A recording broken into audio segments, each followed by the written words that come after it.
Hi geniuses, welcome to my channel Science Wizard. This channel is all about the science subject of classes 6th, 7th, 8th, 9th and 10th physics and chemistry.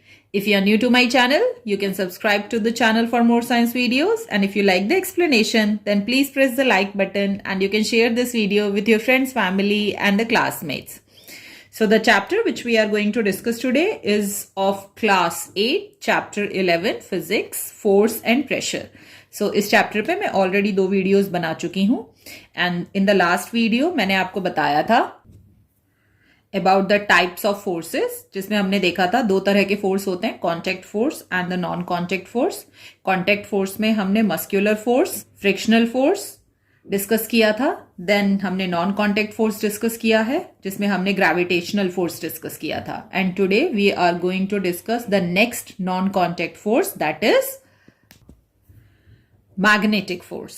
Okay, so magnetic force मतलब कि जो force act होता है magnet के द्वारा. So as you can see in this figure, ये एक large magnet है, ठीक है, जो कि जनरली यूज किया जाता है to pick out the scrap of iron from the garbage. तो कूड़े में जितने भी आयरन का स्क्रैप होता है, ठीक है, उसको पिक करने के लिए ये बहुत बड़ा मैग्नेट यूज किया जाता है. अब इसमें आप सबने ये डेमो करके देखा ही होगा, ठीक है. जनरली जो मैग्नेट होता है, ठीक है, due to the magnetic force वो आयरन को अपनी तरफ खींच लेता है और इसी फोर्स को हम मैग्नेटिक फोर्स कहते हैं या फिर मैग्नेटिज्म कहते हैं. जो मैग्नेटिक फोर्स होता है जनरली वो एक्सर्ट होता है मैग्नेट के द्वारा कुछ मेटल्स पे, जैसे one of the example is iron या फिर कोबाल्ट, ठीक है. तो जनरली जो मेटल्स होते हैं जब वो अट्रैक्ट होते हैं मैग्नेट के द्वारा, तो वहां पे जो मैग्नेट फोर्स लगा रहा है, ठीक है, on the iron to attract towards itself, that force is called the magnetic force. So you can do one activity also. So इसमें आपको क्या करने हैं, आयरन नेल्स लेने हैं और उसको शीट ऑफ पेपर पे रखना है और एक स्मॉल मैग्नेट लेना है, ठीक है. तो जब आप ये बार मैग्नेट लेके जाएंगे उस आयरन नेल के पास, तो आप ये देखेंगे कि आयरन नेल और मैग्नेट में डिस्टेंस अभी भी है, they are not in contact with each other. फिर भी जो आयरन नेल है वो मैग्नेट की तरफ अट्रैक्ट हो रहा है, okay, due to the magnetic force. मतलब कि जो मैग्नेट के द्वारा फोर्स लगाया जा रहा है आयरन पे, उसी को हम मैग्नेटिक फोर्स कहते हैं. ओके, सो क्योंकि यहाँ पे मैग्नेट और आयरन एक दूसरे के कांटेक्ट में नहीं है और फिर भी आयरन मैग्नेट की तरफ अट्रैक्ट हो रहा है, तो that's why we can say that जो मैग्नेटिक फोर्स होता है that is the non contact force. अब जो मैग्नेट होता है वो दूर से भी कैसे फोर्स अप्लाई कर लेता है. Okay, so the magnet can act from a distance because it is surrounded by the invisible field of magnetic force. Now the very important thing is that कि जो मैग्नेट होता है वो इतनी दूर से भी आयरन को अपनी तरफ कैसे अट्रैक्ट कर रहा है. क्यों? क्योंकि हर मैग्नेट के चारों तरफ एक उसकी मैग्नेटिक फील्ड होती है. Okay, so just imagine that. So ये एक बार मैग्नेट है. हर मैग्नेट में आप देखेंगे एक नॉर्थ पोल होता है, एक साउथ पोल होता है, और उसके चारों तरफ ये जो मैंने लाइंस ड्रॉ की है ना, जो कि ऐसे नॉर्थ की तरफ से निकल रही हैं और साउथ की तरफ में आप देखेंगे एंटर हो रही हैं, ठीक है. सो ये जो लाइंस हैं ये रिप्रेजेंट करती हैं the magnetic field of an magnet, ठीक है. तो हर मैग्नेट के चारों तरफ उसकी एक मैग्नेटिक फील्ड होती है और अगर उस मैग्नेटिक फील्ड के अंदर, ठीक है, कोई आयरन या कोबाल्ट सब्सटेंस है ऐसा जो कि मैग्नेट अट्रैक्ट कर सकता है, तो वो मैग्नेट उसको अट्रैक्ट करता है. अब इसके लिए ना एक काम करके देख सकते हो आप क्या करो कि जो मैग्नेट और आयरन है उनको बहुत दूर रख के देखो, क्या मैग्नेट आयरन को अट्रैक्ट करेगा. तो आप देखोगे कि उस केस में जो मैग्नेट है वो आयरन को अट्रैक्ट नहीं करेगा, ठीक है. आप उस मैग्नेट और आयरन के डिस्टेंस को कम करते जाओ, दोनों को पास लाते जाओ लाते जाओ लाते जाओ, तो आप देखोगे कि एक पर्टिकुलर डिस्टेंस पे आने के बाद जो आयरन नेल्स हैं वो अपने आप ही मैग्नेट की तरफ अट्रैक्ट हो रही हैं, ठीक है. तो जैसे ही आयरन नेल्स, ठीक है, जैसे ही आयरन नेल्स जो होती हैं वो जैसे ही मैग्नेट की मैग्नेटिक फील्ड के अंदर एंटर करती हैं, तो वहां पे जो मैग्नेट है वो अपना फोर्स लगाता है और उसको अपनी तरफ खींच लेता है. ओके, सो कोई भी मैग्नेट डिस्टेंस से भी किसी आयरन के सब्सटेंस को क्यों अट्रैक्ट कर पाता है, क्योंकि उसके चारों तरफ उसकी क्या होती है, मैग्नेटिक फील्ड, जो कि इनविजिबल होती है, आपको दिखाई नहीं देती. So when a large scrap of iron from a garbage or a small iron piece get close to that magnetic field, okay so जैसे ही कोई भी लार्ज स्क्रैप ऑफ आयरन या फिर छोटा आयरन का पीस भी उस मैग्नेटिक फील्ड में एंटर करता है तो मैग्नेट उसको अपनी तरफ खींच लेता है, और वही जो फोर्स मैग्नेट के द्वारा आयरन पे लग रहा है, ठीक है, उसी को हम मैग्नेटिक फोर्स कहते हैं। और इसीलिए क्योंकि ये दोनों एक दूसरे के कांटेक्ट में ना होते हुए भी मैग्नेट आयरन पे फोर्स लगा रहा है, तो that's why it is called the non contact force. The same kind, ऐसा नहीं है कि सिर्फ मैग्नेट ही आयरन पे फोर्स लगाता है, दो मैग्नेट्स भी एक दूसरे पे फोर्स अप्लाई करते हैं when you bring them close together. मतलब कि दोनों मैग्नेट्स अगर एक दूसरे की मैग्नेटिक फील्ड के अंदर आएंगे तो वहां पे दोनों मैग्नेट्स एक दूसरे पे फोर्स लगाते हैं, ठीक है। तो आप एक और एक्सपेरिमेंट कर सकते हो, आपको 2 बार मैग्नेट लेने हैं, दोनों बार मैग्नेट्स में आप देखना दोनों मैग्नेट का साउथ और नॉर्थ पोल होगा, ठीक है, और उनको पास लेके आइए उनके एंड्स को, ठीक है, मतलब नॉर्थ पोल और साउथ पोल जो है दोनों मैग्नेट के उसको पास लेके आना है, so that their north pole face each other. पहले कंडीशन में क्या करना है, आपको एक मैग्नेट ये है, दूसरा मैग्नेट ये है, ठीक है, इसका नॉर्थ ये है, इसका नॉर्थ ये है, इसका साउथ ये रहा, इसका साउथ ये रहा। जैसे ही आप दोनों का नॉर्थ नॉर्थ एक दूसरे के सामने लाएंगे, ठीक है, और उनको पास लाएंगे ताकि वो एक दूसरे के मैग्नेटिक फील्ड में एंटर हो जाएं, तो आप क्या नोटिस करोगे कि जब नॉर्थ पोल दोनों मैग्नेट के एक दूसरे के सामने आते हैं तो वहां पर वो एक दूसरे को रिपेल करते हैं। रिपेल मतलब एक दूसरे को दूर भगाएंगे, ठीक है। बट जब एक मैग्नेट का नॉर्थ दूसरे मैग्नेट के साउथ के सामने आएगा, ठीक है, सो यहां पे नॉर्थ और साउथ एक दूसरे के सामने है, तो यहां पे दोनों मैग्नेट्स के बीच में अट्रैक्शन होगा, दोनों एक दूसरे से चिपक जाएंगे, ठीक है। सो इसका मतलब क्या हुआ कि दोनों जो सिमिलर पोल्स हैं, एक जैसे नॉर्थ और नॉर्थ पोल, दोनों एक दूसरे को रिपेल करते हैं, और जो दोनों डिसिमिलर पोल्स हैं, नॉर्थ और साउथ पोल, या फिर जिनको अनलाइक पोल्स भी कह सकते हैं आप, अनलाइक पोल्स जो होते हैं वो हमेशा एक दूसरे को अट्रैक्ट करते हैं। सो जो लाइक पोल्स होते हैं they always repel each other, north और नॉर्थ, साउथ और साउथ, दोनों एक दूसरे को हमेशा क्या करेंगे, रिपेल करेंगे, ठीक है। बट नॉर्थ और साउथ अगर हैं तो वो एक दूसरे को हमेशा अट्रैक्ट करेंगे। So this is about the magnetic force. Now the next we are going to discuss is the electrostatic force. ठीक है, अब इस electrostatic वर्ड को आप 2 में ब्रेक करो, तो एक वर्ड होगा इलेक्ट्रो, दूसरा है स्टैटिक, ठीक है। अब यहां पे जो इलेक्ट्रो मीन्स है, electro means charge particle, okay, और स्टैटिक का मतलब होता है कोई भी चीज जब रेस्ट पोजीशन में होती है, ठीक है, when it is not moving, okay. तो जब चार्ज पार्टिकल्स रेस्ट में होते हैं तो उन चार्ज पार्टिकल्स के द्वारा जो फोर्स लगाया जाता है उसको ही हम इलेक्ट्रोस्टैटिक फोर्स कहते हैं। सो ये भी एक दूसरे तरह का नॉन कांटेक्ट फोर्स है, क्योंकि यहां पे 2 बॉडीज एक दूसरे के कांटेक्ट में ना होते हुए भी एक दूसरे पे फोर्स अप्लाई करती हैं। अब इसके लिए आप क्या कर सकते हो, आपने करा भी होगा, rub a comb through your dry hair for some time, ठीक है। तो आप कंघी लो अपने हेयर में, उसको थोड़ी देर के लिए रब करो, then bring the comb near the bits of paper, और फिर उसके बाद क्या करो कि पहले से ही पेपर के बहुत छोटे छोटे से टुकड़े फाड़ के रख लो, और जब आप रब कर लो उस कॉम्ब को अपने हेयर में कुछ टाइम के लिए, फिर उसके बाद जैसे ही आप उस पेपर के पास लेके जाओगे, पेपर में टच नहीं करवाना, पेपर के जैसे ही पास लेके जाओगे तो वो जो पेपर है वो अपने आप ही अट्रैक्ट होंगे टुवर्ड्स द कॉम्ब। या फिर आपने ठंड के टाइम में भी देखा होगा कि जब भी आप स्वेटर उतारते हो ना, तो उस वक्त आपने नोटिस किया होगा कि जो आपके बाल हैं वो अपने आप ही उस स्वेटर के संग खड़े हो जाते हैं, ठीक है। So that is also the example of electrostatic force.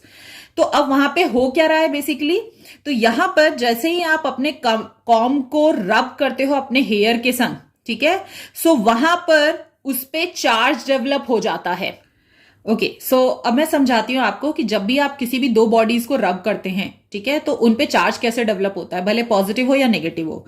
तो जब भी आप किसी 2 बॉडीज को रब करते हैं तो उन पे चार्ज कैसे आता है, तो बेसिकली जो इलेक्ट्रिकल चार्जेस हैं वो हमेशा एटम के अंदर ही होते हैं, ठीक है। तो एटम के अंदर वहां पे चार्ज पार्टिकल्स होते हैं ऑलरेडी, इलेक्ट्रॉन, प्रोटॉन और न्यूट्रॉन्स, ठीक है।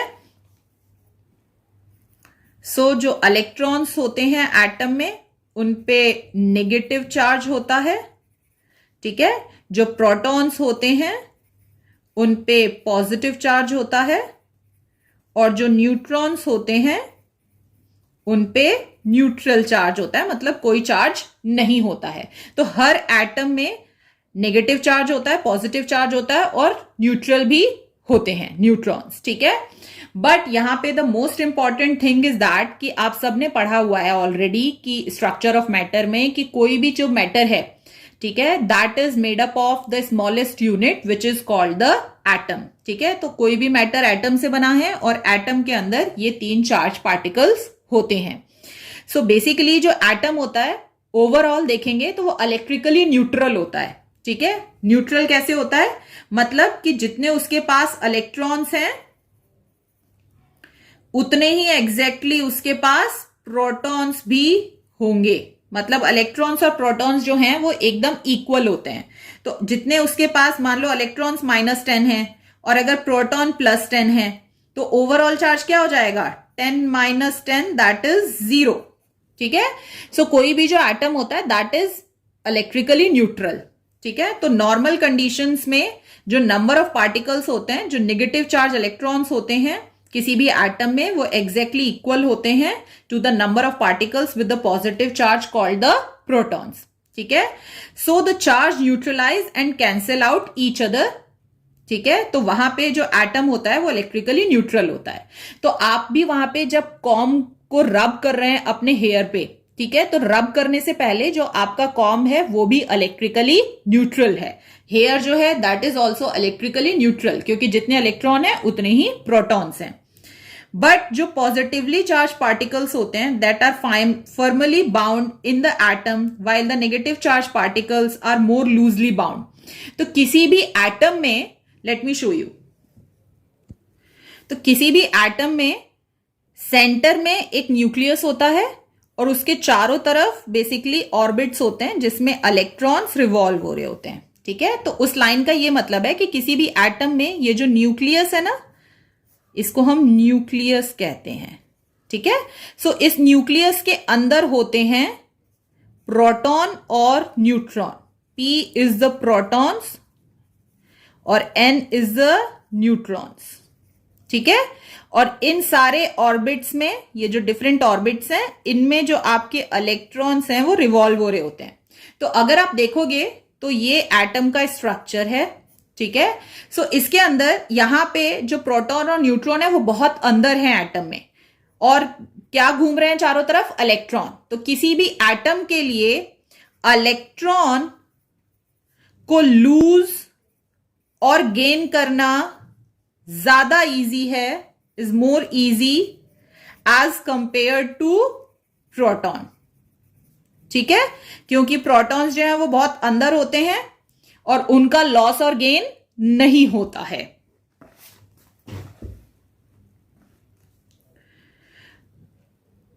So it is possible to remove some of the negatively charged particle by process such as rubbing. तो जब भी आप किसी दो ऑब्जेक्ट्स को रब करते हैं तो जो नेगेटिवली चार्ज पार्टिकल्स होते हैं, जिनको कि आप इलेक्ट्रॉन्स कहते हैं, वो एक ऑब्जेक्ट से दूसरे ऑब्जेक्ट में ट्रांसफर हो जाते हैं। अब let me give you example. जैसे चार्ज बाय रबिंग में एक एग्जांपल आपकी ही बुक में लिया हुआ है, when a glass rod is rubbed with the silk cloth. तो कोई ग्लास रॉड लिया है उसने और सिल्क का क्लॉथ लिया है। As you can see in the figure, ये ग्लास रॉड है और ये सिल्क का क्लॉथ है, ठीक है। तो जब इन दोनों को आप रब करते हो तो इसमें दोनों के पास ही इक्वल नंबर ऑफ इलेक्ट्रॉन और इक्वल नंबर ऑफ प्रोटॉन है, दोनों इलेक्ट्रिकली न्यूट्रल हैं। बट जब आप रब करोगे तो जो इलेक्ट्रॉन है वो एक से निकल के दूसरे बॉडी में चला जाएगा। कि जो ग्लास रॉड है उस पे देखो पॉजिटिव चार्ज हो गया डेवलप, और जो सिल्क है उस पर नेगेटिव चार्ज हो गया। तो इसका मतलब क्या हुआ कि उसने इलेक्ट्रॉन, जो ग्लास रॉड है उसने इलेक्ट्रॉन को लूज किया है, तभी उसके ऊपर पॉजिटिव चार्ज आया है। क्यों? क्योंकि अब imagine, I am just giving you example, ठीक है। ग्लास रॉड में सपोज करो जो इलेक्ट्रॉन्स हैं वो 10 हैं और प्रोटॉन्स भी 10 हैं। तो अभी तो 10 - 10 करोगे तो ओवरऑल चार्ज 0 आएगा। बट जैसे ही ग्लास रॉड सिल्क के संग रब होता है तो ग्लास रॉड क्या करता है, अपने इलेक्ट्रॉन लूज कर देता है।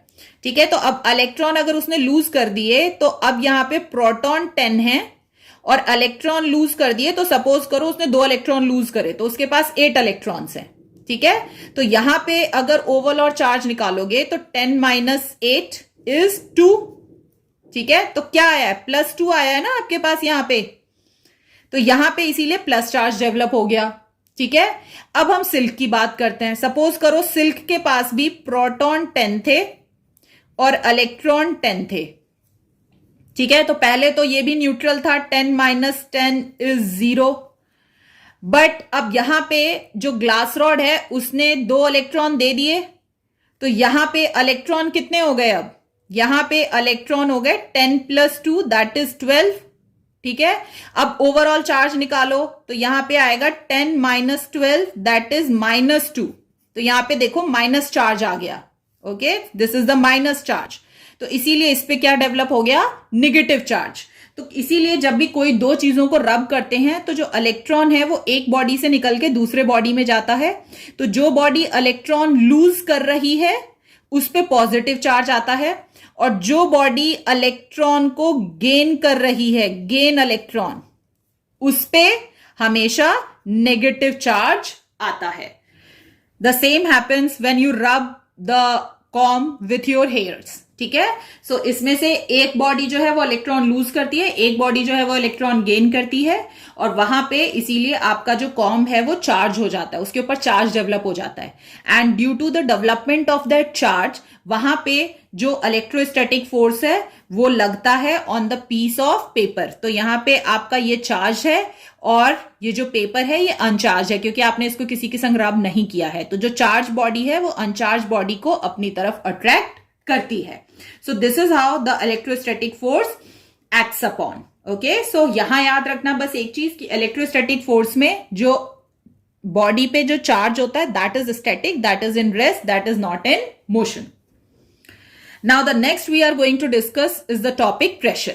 Okay, so consider a force applied on an object. So जब भी आप किसी ऑब्जेक्ट पे फोर्स अप्लाई करते हैं तो हमने क्या देखा था वहां पे कि ऑब्जेक्ट जो होता है जब भी आप फोर्स अप्लाई करते हैं तो there is a change in the state of motion, उसकी स्पीड या डायरेक्शन में चेंज होता है, या फिर there is a change in the shape of an object. So आपने देखा ऑलरेडी कि कौन कौन से इफेक्ट्स होते हैं जब भी किसी बॉडी पे हम फोर्स लगाते हैं, बट किस बॉडी पर कितना इफेक्ट हो रहा है फोर्स का, ठीक है, ये हम कैसे पता करेंगे।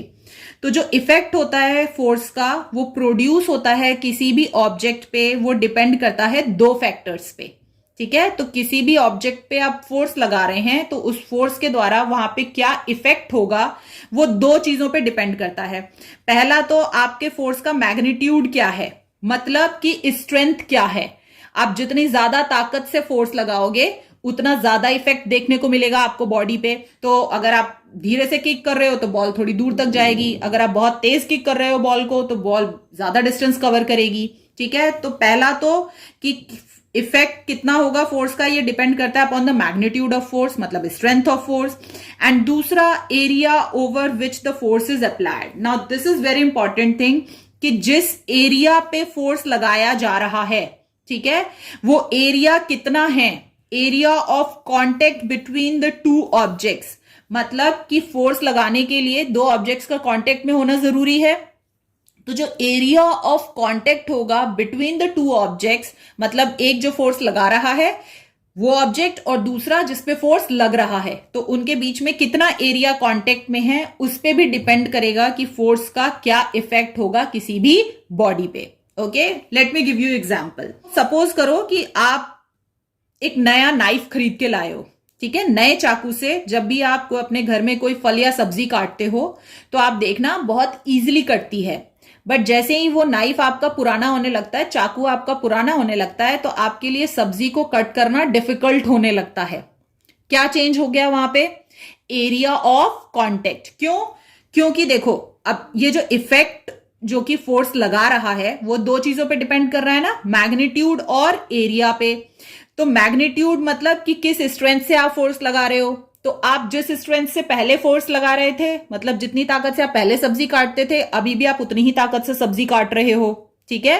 बट जो चेंज हुआ है वो किसमें हुआ है, area of contact between the knife, ठीक है, नाइफ का वो वाला एरिया जो कि आपके पोटैटो के संग कांटेक्ट में आता है या एप्पल के संग कांटेक्ट में आता है, उस एरिया में चेंज हो गया है, जिसके कारण कि पहले सब्जी काटना इजी था, अब मुश्किल हो गया है। कैसे, देखो, जो एरिया ऑफ कांटेक्ट होता है is the area of cutting edge of the knife, मतलब कि जो नाइफ का एज, ठीक है, मतलब वो वाला पोर्शन जो कि आप चाकू का वो वाला पोर्शन जो कि आपके आलू के कांटेक्ट में रहता है।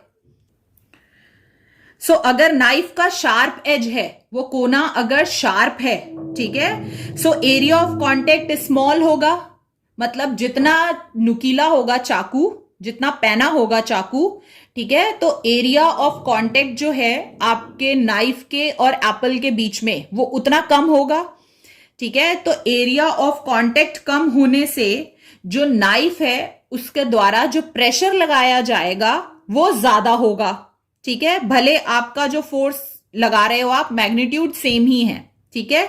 अब दूसरा एग्जांपल कंसीडर करते हैं। कुछ टाइम काटने के बाद जो एज है आपके नाइफ का वो ब्लंट हो जाता है, इतना शार्प नहीं है एज उसका, ठीक है, ब्लंट एज हो गया है। तो ब्लंट एज हो गया है, इसका मतलब कि जो एरिया ऑफ कांटेक्ट है आपके नाइफ और पोटैटो के बीच में वो इंक्रीज हो गया है। एक के केस में जल्दी कट जा रहा है और दूसरे के केस में नहीं कट रहा, मतलब जब शार्प एज है, मतलब एरिया ऑफ कांटेक्ट कम है, तो वहां पे जो आपका एप्पल है वो जल्दी कट जाता है, और एरिया ऑफ कांटेक्ट ब्लंट होने के कारण बढ़ रहा है, तो वहां पे एप्पल कटना मुश्किल हो जाता है। ओके, सो इसका मतलब क्या है कि जब भी नाइफ शार्प होता है तो वहां पर एरिया ऑफ कांटेक्ट स्मॉलर होता है, ठीक है, और जब भी नाइफ ब्लंट हो जाता है तो एरिया ऑफ कांटेक्ट बड़ा हो जाता है। इसका मतलब हमने क्या देखा कि अगर एरिया ऑफ कांटेक्ट कम होता है, स्मॉलर होता है, तो वहां पे आपका जो इफेक्ट ऑफ फोर्स है वो ग्रेटर होगा, ठीक है। When the area of contact is smaller, effect of force is greater. और वही जब एरिया ऑफ कांटेक्ट को हम बड़ा कर देते हैं, लार्जर हो जाता है, तो वहां पे जो इफेक्ट ऑफ फोर्स है वो कम हो जाता है। Let me show you. See, this is the eraser, ठीक है, और यहां पे you can see the sharpness of this pencil, ठीक है। ये पेंसिल जो है वो उतनी शार्प नहीं है। सो अगर मैं इस पेंसिल को like this, suppose you can सी ये पेंसिल उतनी शार्प नहीं है अभी।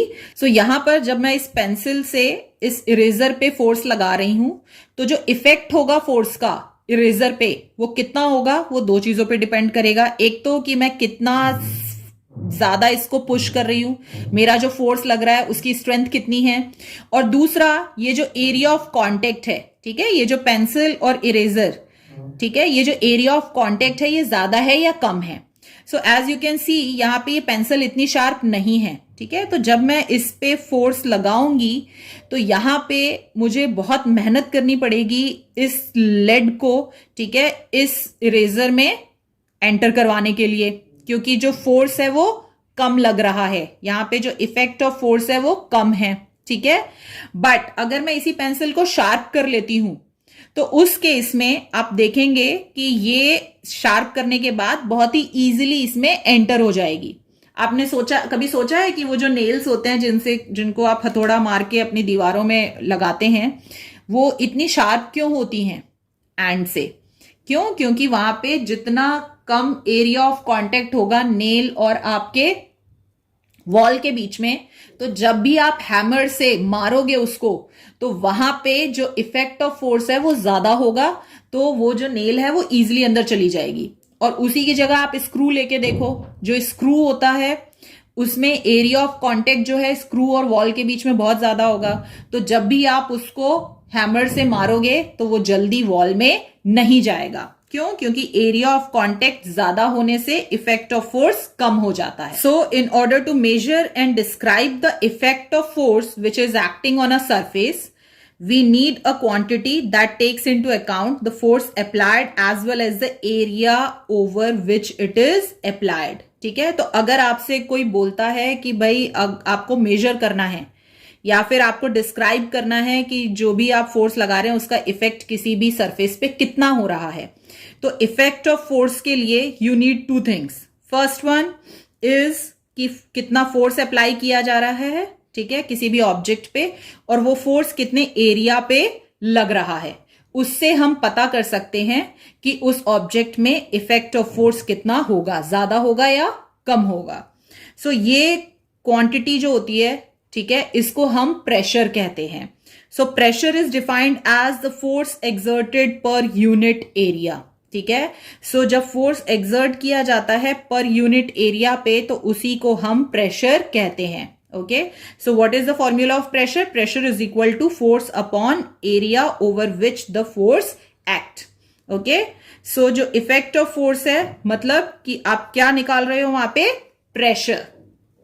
सो प्रेशर दो चीजों पे डिपेंड करता है, फोर्स और एरिया पे। तो यहां पे एक चीज याद रखना, वो ये है कि जो प्रेशर है, ठीक है, that is directly proportional to force, और जो प्रेशर है that is inversely proportional to area. अब pressure directly proportional to force का क्या मतलब है? अगर फोर्स इंक्रीज होगा तो प्रेशर भी इंक्रीज होगा, और यहां पे अगर एरिया इंक्रीज होगा तो प्रेशर डिक्रीज होगा, और अगर एरिया डिक्रीज होगा तो प्रेशर इंक्रीज होगा। ठीक है, इसका ये मतलब है अगर दो चीजें डायरेक्टली प्रोपोर्शनल होती हैं तो एक बढ़ेगी तो दूसरी भी बढ़ेगी, और अगर इन्वर्सली प्रोपोर्शनल होती हैं तो एक बढ़ेगी तो दूसरी घटेगी। तो ये तो हमने अभी देखा ना कि एरिया ऑफ कांटेक्ट, ठीक है, अगर स्मॉलर है आपका एरिया ऑफ कांटेक्ट जिसपे किसी भी ऑब्जेक्ट पे जिसपे फोर्स लगा रहे हैं, तो ग्रेटर इज द प्रेशर। अभी मैंने ये बताया आपको कि एरिया अगर डिक्रीज होगा मतलब कम होगा, स्मॉलर होगा, तो प्रेशर इंक्रीज होगा। ठीक है, and on the other hand अगर एरिया इंक्रीज होगा तो प्रेशर डिक्रीज हो जाएगा। Next is the unit of the pressure. Okay, so SI system में, एसआई सिस्टम का मतलब होता है स्टैंडर्ड इंटरनेशनल सिस्टम, जो कि all over the world same होता है, हर जगह सेम फॉलो किया जाता है। जो यूनिट होता है प्रेशर का उसको हम कहते हैं न्यूटन पर स्क्वायर मीटर। अब इसको भी आप खुद ही निकाल सकते हो, इसको याद करने की भी जरूरत नहीं है। कैसे निकालोगे? Pressure is equal to force upon area होता है। ठीक है, फोर्स का यूनिट क्या होता है आपने ऑलरेडी देखा हुआ है in the last class, newton. और एरिया जो होता है that is length into breadth, मतलब metre into metre, that is metre का स्क्वायर। और प्रेशर का फॉर्मूला क्या होता है? फोर्स अपॉन एरिया, तो यहां पे न्यूटन अपॉन मीटर का स्क्वायर, तो इसको न्यूटन पर मीटर स्क्वायर। ठीक है, तो अगर आपको याद रह जाता है तो बहुत अच्छी बात है, और नहीं अगर याद रहता तो उसी फॉर्मूले में आप फोर्स की यूनिट रख देना और एरिया की यूनिट रख देना, तो वो आ जाएगा न्यूटन पर metre square. So this is the unit of pressure. Okay, या फिर एक कॉमनली नोन यूनिट है एक और, which other than the newton पर metre square, that is the pascal. Okay, so pressure in Pascal is equal to force which is in Newton and area in meter square. So अगर आपको unit लिखनी है pressure की तो या तो आप न्यूटन पर मीटर स्क्वायर लिखना, और नहीं तो पास्कल लिखना। PA is the abbreviation of that.